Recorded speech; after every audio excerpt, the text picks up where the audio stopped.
யாரடா என் பக்தனை நெருங்குவது?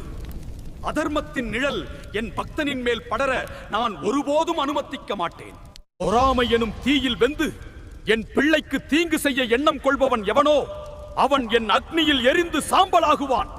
அதர்மம் எங்கு தலை தூக்குகிறதோ அங்கு நான் உங்கள் நிழலாக இருப்பேன்.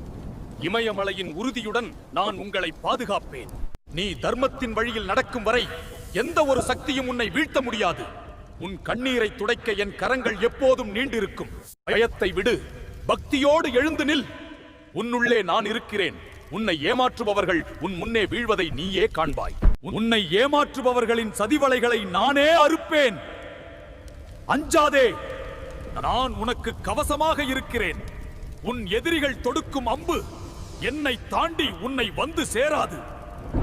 எந்த கருப்பு சக்தியும், எந்த கண் திருஷ்டியும், எந்த வஞ்சகமும் உன்னை தொட முடியாது.